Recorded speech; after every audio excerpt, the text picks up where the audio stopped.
Scoring is easier in NBA just because of the amount of the different rules, the less space, the time. The game in Europe is way harder than the game in the NBA. And I don't want to disrespect the talent. Obviously, in the NBA, it's way higher. The elite superstars who crossed an ocean to get to the NBA all agree that Euro basketball is way harder than NBA basketball. This is all true and coming straight from MVPs. Here are the reasons why Euro basketball is harder than NBA. The first crucial element to point out here is that there are vast rule differences between the NBA and its counterpart, FIBA. That's generally the consensus amongst basketball players who immigrated from Europe to the NBA. One of Europe's most revered exports, Luka Doncic, is primed to be the leading candidate to win the regular season MVP, and he had this to say about the differences between the NBA and basketball in Europe.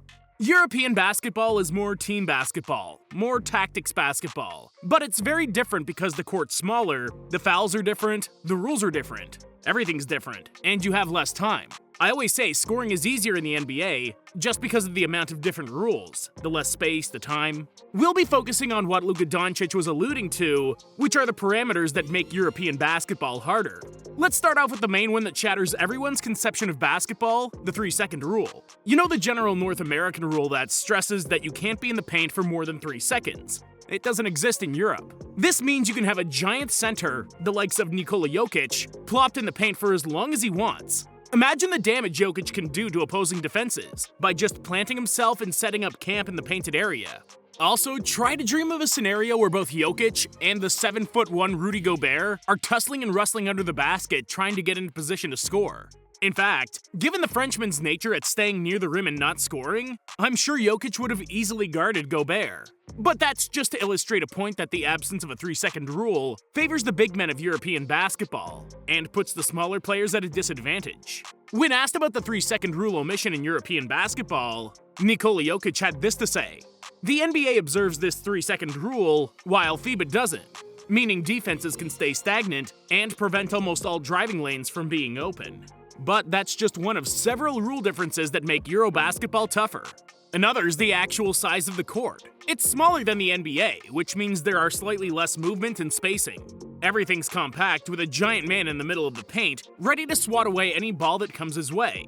It's a lot like playing in the playground with friends, and one of those friends is just monstrously taller and with a larger wingspan. It makes it all the more difficult for guards to have an impact beyond being good distributors of the ball.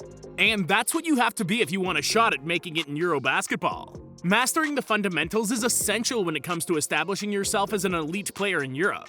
Just a look at the NBA's top passers, you'll see that Luka Doncic and Nikola Jokic are right up there, even if he and Jokic play in different positions and are of a different size. The NBA pundits and players couldn't believe that a man like Nikola Jokic could pass the ball so well. The idea baffles the NBA community, whilst in Europe, it's the only way to progress in that league. The constraints are tough, the game is rough, and is not made any easier by this next rule difference. Another way FIBA's decided to make life harder on their players is the game time itself and timeouts. It's a shorter game with fewer timeouts, meaning players have to have the same stamina and endurance to run up and down the court more so than those who play in the NBA. It might not seem like a big deal, but games add up, and the more they play, the more they'll suffer. You have to be incredibly fit if you're playing in Europe, because you don't have as many game breaks, and you don't have the luxury of being rested for long stretches of the game. It's not that devastating of a rule if you're watching at home, but trust me, players will feel the difference in the long run, which can result in injuries down the line.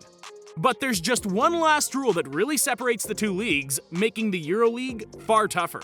It's the traveling rule. Anyone who watches the NBA knows that referees tend to have a lapse when calling it during a game, and on the flip side, an overcompensating matter of calling every single travel. It's a refereeing gray area that no one really talks about because, let's be honest, the NBA is rather generous with their players who are taking more than the required number of steps. That's not the case in Europe. FIBA referees are way stricter in calling the violation compared to their colleagues on the other side of the pond. It's the worst kept secret in basketball that the NBA doesn't clamp down on traveling calls, which drives fans absolutely nuts. FIBA referees are sticklers to the rule and want to be the main authoritative figure on the court. They remind players about the fundamentals and how their game should be played. Giannis Antetokounmpo recently spoke about the different rules in the NBA and FIBA, and this is what he had to say concerning European basketball. It's a different game, of course. It's a little bit up to the rules. A little bit with the spaces on the floor, the three-point line. There's no defensive 3-second injury in the key. The floor's smaller, the big man can be in color, the three-point line is shorter. It was a new old experience. I haven't played for the national team for a long time. Is it more difficult? Yes. Because I think you really have to think fast. In the NBA, if you walk past that guy, you can see that help is coming. In Europe, help is always there. So you have to think ahead and play ahead. It's interesting. Beyond the rules, what makes European basketball tough is the landscape. You have a continent that has a different way of playing the game. The basketball philosophy of Western Europe is completely different to that of the East. From the way they mold and train players, to the way they set out to play. It's interesting how Eastern European countries like Serbia, Slovenia, and Lithuania have players that are made to stretch the floor and cause damage to the paint. For example, the likes of Nikola Jokic, Luka Doncic, and Jonas Valanciunas were formed with an Eastern European mentality, whereas the likes of Rudy Gobert from France, Dennis Schroeder from Germany, and Willy Hernangomez from Spain are all NBA players who play with the methods from Western schooling. Europe is a vast continent filled with diverse ways of playing, which makes the competition that much tougher. But rules and players are not the only factors that make it tougher to play in Euro basketball. There's also the lack of media exposure. It's due to a poor case of branding and an inept marketing plan that's allowed the Euro Basketball League to suffer in recognition. So much so that NBA scouts and draft experts didn't know if Luka Doncic would have what it takes to be an NBA player, let alone a future MVP candidate. It's fundamentally crucial for Europe basketball to succeed in becoming a viable viewing league, and that they discover a way to make their leagues accessible and entertaining to watch. Through that exposure, it'll be easier for Europeans to make it over to the promised land. Let's be real. Every basketball player's dream is to make it to the NBA. The road for the European basketball player is harder, because on their resume they have stats that don't reflect what they could be if they were granted a transfer to the NBA.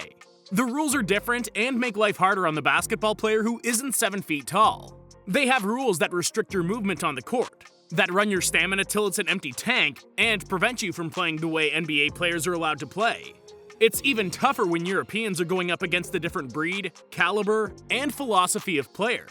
In the NBA, you have scouts who can prepare you on what to expect because they're the same type of player that's maybe a little faster or a little taller or whatever. And to top it all off, it's harder playing in Europe because no one's really watching, and no one really trusts the product that's being displayed. There's a lack of trust in the NBA.